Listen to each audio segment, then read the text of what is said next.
tired of those endless debates about natural horsemanship versus traditional horsemanship versus pressure and release training versus R positive or clicker training? I get it. But we're here to cut through the crap and all the hype behind natural horsemanship, what it is and what it isn't, and other methods to help you find a method of your own. I'm Paige from the Magic of Horsecraft, and in this video, we'll look at the pros and cons and the ethos behind different methods of training your horse. We'll look at how they learn, and we'll get down to the nitty-gritty. This isn't going to be an hour-long training video. You're not here with that kind of time on your hands, but you want something you can take away today. And today I'll give you the ingredients to surf through the methods with all the different kinds of names behind them and find a way to connect with your horse that makes sense to you. So as the daughter of a local veterinarian, we saw every kind of horse under the sun. English, Western, side saddle, dressage, jumping, standard bred, thoroughbred, all the breds. And each person claimed to have a method or a way of asking them to do something. And in the end, my dad, a retired veterinarian and a cowboy, and myself, a retired member of the Canadian 3-day eventing team, come equine assisted learning practitioner and learning and practicing new methods to me of training horses. We're here to help you sort through the crap. Stay tuned. So the first thing you need to know about horses and all animals really is that they are emotional learners. All learning is emotional learning. And it's tied in to their nervous system states. Put a pin in that. We're going to come back to it. And that means, in a really easy way of understanding it, that if they are in a positive nervous system state of relaxation, where connection and learning is available to them, and if the experience is positive, they will retain it and be more likely to demonstrate the behaviors that you're looking for and trying to elicit, and seem to be much more trainable than if they associate any of the training you do with something negative. First thing. So you want to motivate your learners. So now if we're starting to look at methods of training, Paige, what do you mean about natural horsemanship and positive reinforcement and negative reinforcement and pressure and release? How do these things all come together? Well, that's a pretty long lesson, but what do you need to know today? Today, you need to know that most of the horse world revolves around pressure and release, which means that most of the people who handle them need to know that when they put pressure on a horse, the horse will move away from it, and that horse needs to know that when they do, you will release. It's the contract.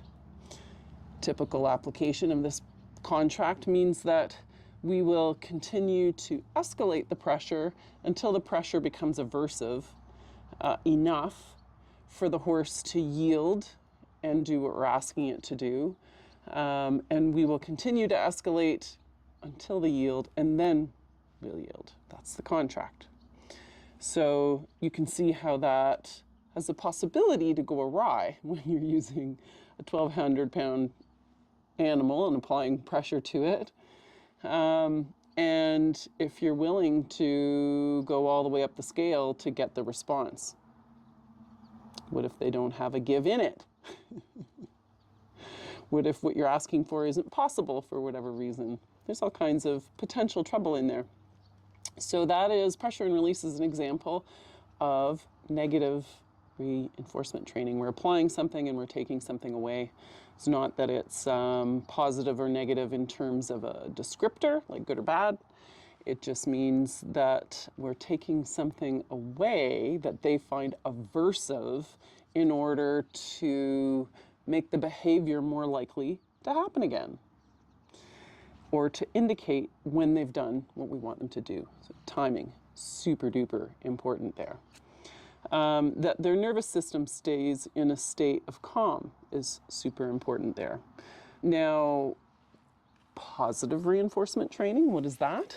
Well, that is meaning that we are going to stay out of aversives. We are going to add something that they like when they do the behavior we want, and we're going to mark that moment of that behavior. That's why the clicker training goes hand in hand with positive reinforcement training, to mark the moment that they started to do what we wanted them to do and reward it. You can reward it with food or scratches. Typically, it's food rewards in the positive reinforcement realm of things.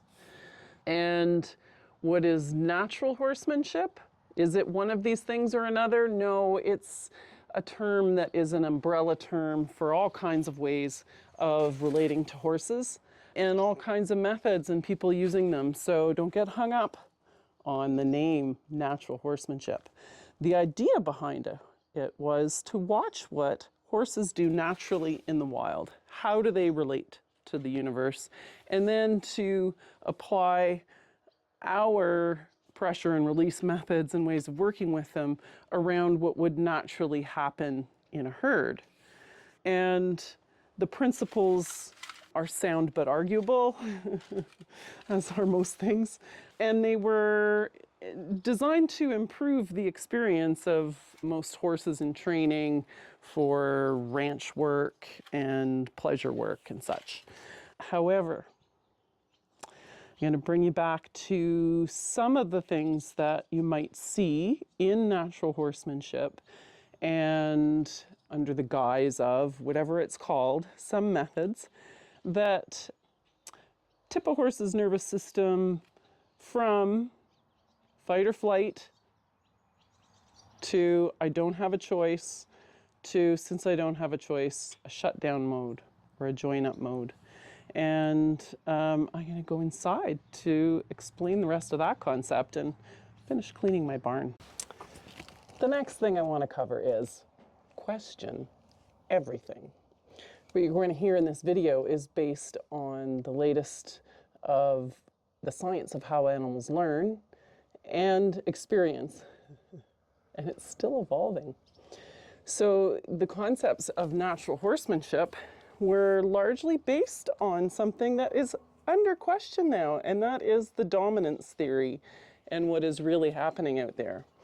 And must we chase them until they turn around and accept us as their leaders, which is one of the concepts often used in many of the air quotes natural horsemanship methods?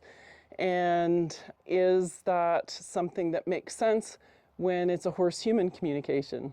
So we're basing things on how horses interact with each other in the fields that we have interpreted as humans, and then we're applying it in our human bodies as predators, and it is not the same as horse-on-horse conversations go and horse relationships go with each other. We are predators, they are prey animals, and relates directly to trauma-informed studies in the human world. This is what you want to kind of sniff out in a training method. If a training method requires a horse to run or do something until it gives up, until it perceives it cannot escape, whatever's going to happen is inevitable, and if it stops and what you see after that looks like relaxation, it's actually not. Its nervous system has just gone from a state of alarm and flight to a state where the decision was shutting down all systems and making friends with our captors. Stockholm Syndrome is our best option here. It's going to be the one of least harm for us. So we hope that the horses decide that early, we take the pressure off, we reward them, and we find ways of doing this without seeming to cause physical damage, but are we causing mental damage? studies say yes. And studies say there are people doing it differently and other ways. So if we look into other species that are being trained under highly regulated lenses, there really is not a regulating lens in the horse industry, and we look at marine mammals that are being trained in captivity, they have the choice to leave. So you don't chase them around until they join up with you. They're dolphins, right? They'll just and swim away. So how do you get them to do all the things? You make it fun. You make it their choice. You reward the choices. You reward the behaviors that you want. And how do they make decisions about whether a training method is ethical in the zoo world and regulated worlds? They use something called LIMA, which I encourage you to look up, LIMA, for the least intrusive, minimally aversive method to elicit the behavior that you're looking for. Notice it's always behavior we're looking for, not asking them to stop doing something, which is another shift that I want you to make in your thinking around animals. They don't understand or relate well to anything negative and being punished for something. They will relate if you ask them to do something else. Ask them for what you want them to do to replace the behavior you don't want them to do. So there's one little shift for you to make today. I'm not here to teach you how to train a horse today. Gosh, that would take a long time. We don't got that kind of time. We got stuff to clean. But I do want to leave you understanding when a method slips a horse into a state that is not actually relaxed. It will slow down its breathing. It will droop its ears. It might lick and chew, but it isn't the same as relaxation if it's been driven to a point of shutdown. So to tell the difference, a shutdown horse has a glassy, faraway look and is not likely to change its focus as you move around, and a lowered head, a lower breathing rate, and is prone to, by the way, exploding out of that in the future. So ask yourself if there is another way to elicit the behavior that you're looking for that doesn't involve that. Now, a note on pressure and release, because right now our horses are pretty much stuck in that world, although friends and mentors of mine are moving into worlds where they are nearly exclusively free choice, positive reinforcement, liberty training. It's astonishing what is possible out there. But the average vet and farrier is going to show up and they've got to understand pressure and release. So how can we make that the most positive experience possible without scaring them? And what is pressure anyways, Paige? Well, pressure just isn't, I apply my lower leg here on his side and he moves over in leg yield, or from the ground I push on him and he steps away from. Pressure, physical and release. Pressure can be movement and energy. Pressure can be eye contact, body stance, anything that they find aversive that they will want to escape. That can look like a lot of things. So if you're faced with, oh, I've applied my leg and he's ignored it, I could apply more leg and apply more leg and apply more leg, or if you're on the ground, hand pushing him somewhere, until I get what I want and then take the pressure off. You're going to create a dull horse, especially if you're uncertain and a bit wimpy about the commitment to this. So let's talk about this. If you are only willing to push so hard and then go, yeah, I didn't do it, and push so hard and then go, yeah, I didn't do it, you are dulling your horse and you are making your horse potentially dangerous to be around because it won't believe you or step away from it, from any pressure. So what do I do if I don't want to escalate up past a 5 on the scale of pressure, Paige? Like, and I don't want to hit him and I don't want to be violent. Well, how about this? You can use some tools. I'm not averse at all to using a dressage whip and I call it a boundary setting device, or a device to create energy and movement to draw attention to the aids. So how about as you apply the aid, you do a couple things. You look at the antecedent. So you look at the setup. Are they likely to do it in a certain place? Ask there and then. Apply the aid you hope they'll respond to in a place they're likely to do what it is you want them to do. And if they don't draw attention to the cue or the aid or the pressure or the body language, and check in with yourself. So you can bring your energy up. You can, if you were using a dressage whip, you can move it with energy and vigor. You can be kind of like, hello, something that draws attention to the aid, and they go, oh, what, that? And you say, yes, that. So the other important thing is the timing and the saying yes right away and softening.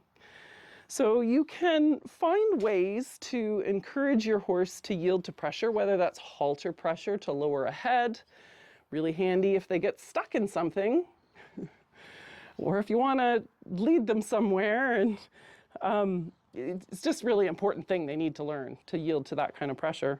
How can you make them want to head in that direction?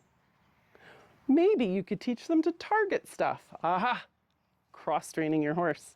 So I've started into the realm of positive reinforcement and teaching them to target train, and I've found that if I can teach them to reach for a target, I can reset them if they go into a freeze state by asking them to do something really simple like touch my hand, and I can get them to lower their heads, which lowers their emotions and puts them into a more relaxed state.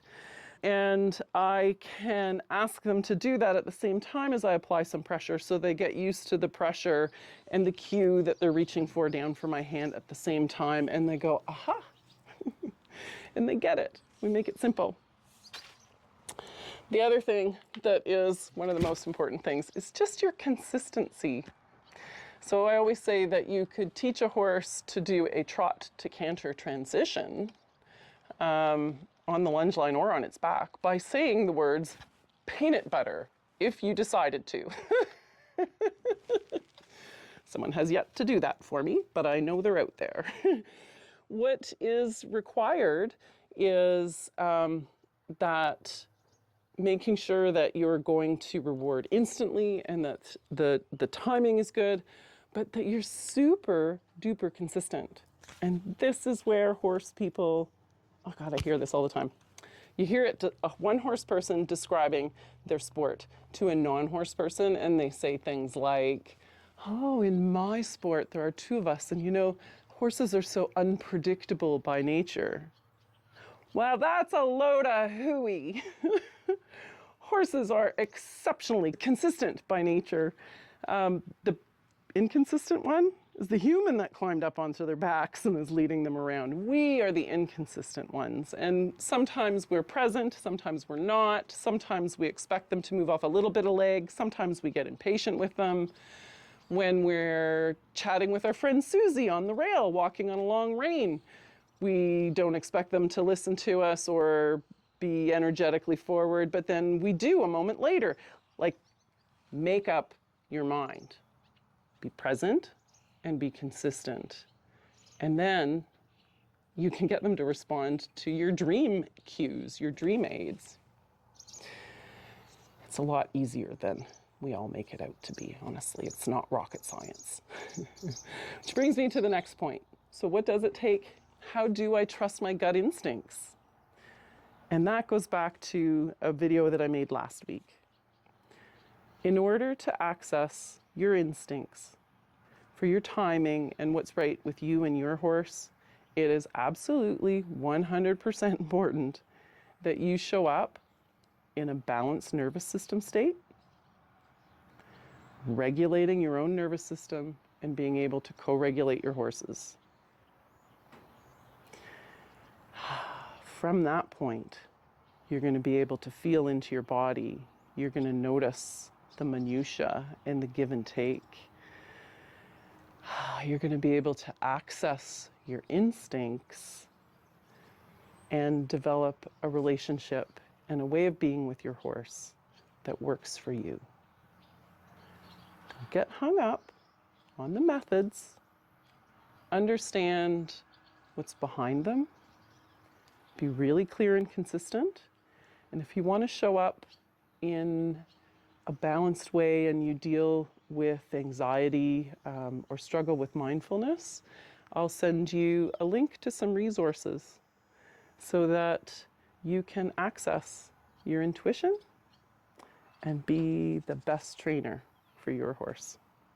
Thanks for listening. If you like it, share it. It means a lot to me that you're out here. And let me know how these tips affect your horses and you. I love to hear back from my listeners. Until we meet again, take a chance. And remember, anything is possible together.